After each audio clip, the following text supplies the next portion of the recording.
Pero ano pong nangyayari dito? Okay? Tignan po natin ha. Higop po ako ng konting tubig. Tapos, ibubuga ko po siya ulit. Yun. So, kung papansinin po ninyo, ano po yung nangyari? Nadurog po siya. So, madaling salita, hindi po siya cotton. Okay? So, nakikita niyo po yung napakalilit na mga particles na yan. So, yan po yung pumapasok sa katawan ng babae. Nagkakaroon ng cyst, nagkakaroon ng mga problema. So, kung hindi siya cotton, ano po yung ginamit na materials dito? Let's check. There's a possibility kasi na gumamit ng recycled paper ang isang manufacturing company dahil ito po ay isang fast-moving product. At saka mura siya. Tama? So, ayan siya. Recycled paper po siya. Okay? Now, kung recycled paper siya, paano siya ginawa?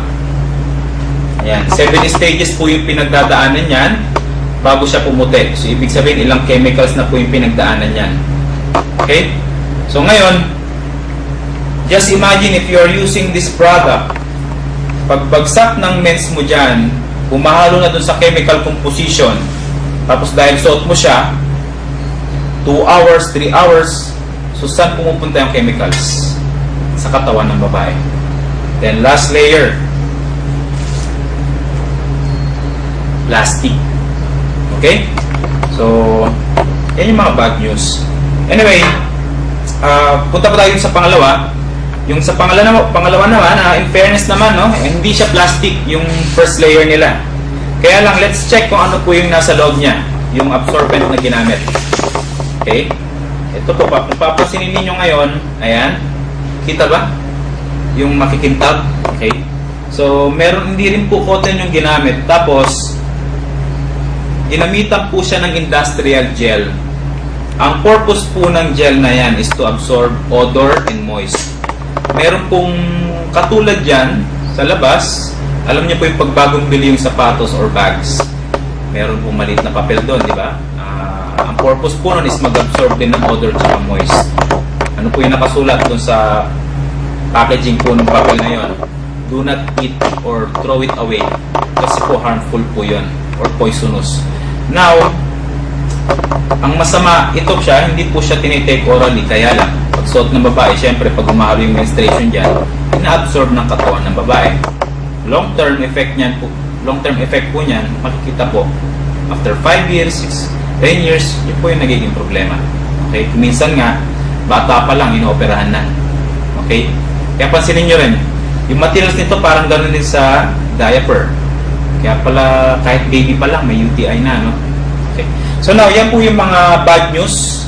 Plastic din yun po yung ilalim niya, yung naka-last layer. So, ito na po yung ating good news. Maikwento ko lang, yung may-ari, ang kumpanya po natin, Minerite International, namatay po yung nanay niya because of genital problem. So, dahil puro na naisip niyang mag-invento ng isang produkto na makaka-prevent ng mga sakit ng mga babae. Okay? So, check po natin, first layer ng produktong ito. Ayan. So, first layer is what? First layer is yun. Cotton. Okay? Cotton siya. Ayan. Tuyo pa siya. Okay? Second layer, ang tawag po dito ay negative ion chip or anion chip. So, dito po inilagay yung negative ion. So, nilagay dito is more than 7,000 negative ions. So, it means more than 1,000.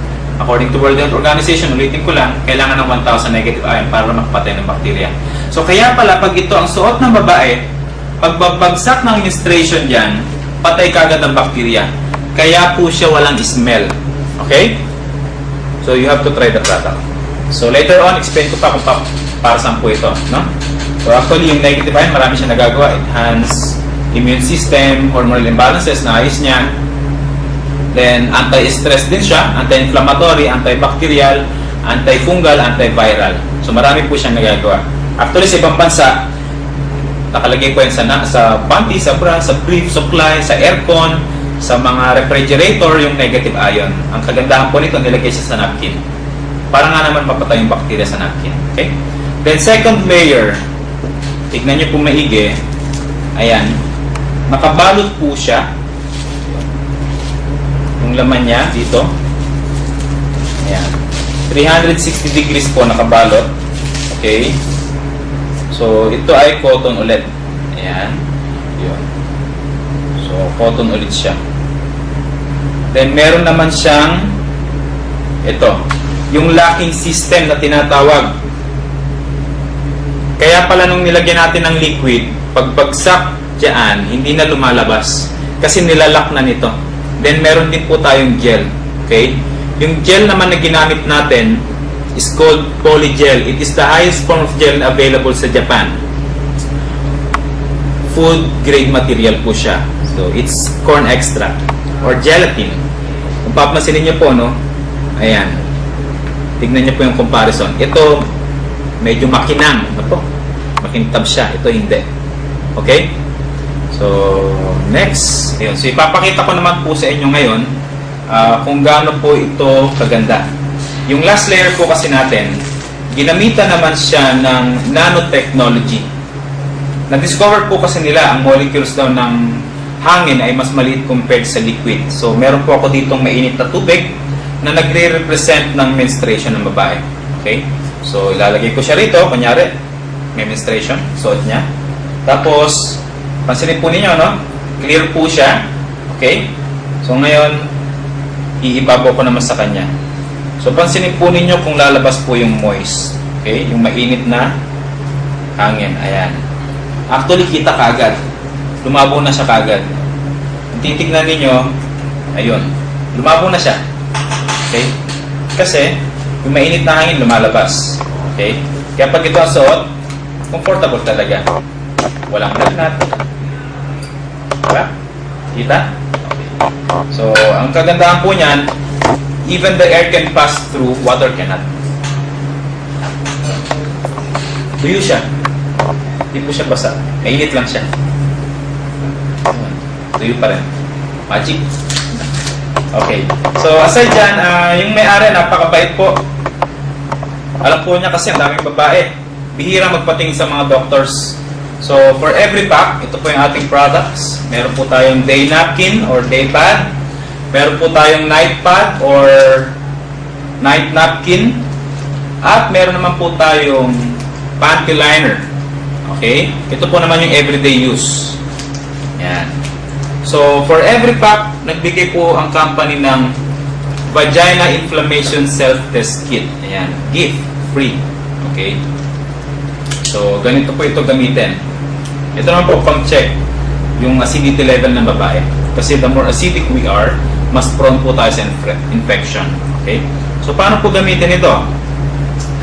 Pagkagising po sa umaga before kayo umihi or before kayo mag-wash, then 2 days, 2 nights dapat wala muna po kayong contact.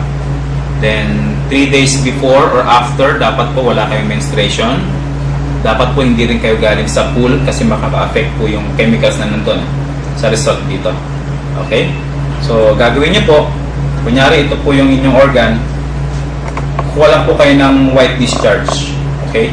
Pag nakakuha na po, gamitin niyo po itong cotton buds, ipapahid niyo na po siya rito. Ayan. Pag naipahid po siya, within 30 seconds, hintayin niyo po, no? Pag yung color po nito, nag-match po dito sa first color, regular po, wala po siyang problem. Okay? Pero pag yung color po nito, nag-match dito sa second and third color, may inflammation po yung babae. Konti lang naman, pero kaya po ng produkto natin yan. Pero pag dito po nag-match sa last 3 colors, serious po yung problem. Kailangan na magpatingin sa doktor. Okay? But don't stop using the product. Okay? So, ayan, yung iba po sa mga babaeng nakagamit nito, dati nandito po yung kulay nila hanggang mga ilang linggo, mababa po yung level ng problema nila. Okay? So, that is our product. Ngayon po yung product po natin is available internationally. 29 countries including US, Hong Kong, Japan, Europe, Russia. Ayan. So, pwede nyo po i-check yung ating website. So, that's all for now. Sana may natutunan po tayo and ma-share po natin yung napakaganda nating produkto sa iba po nating mga kakilala. Okay? So, that's all. Thank you.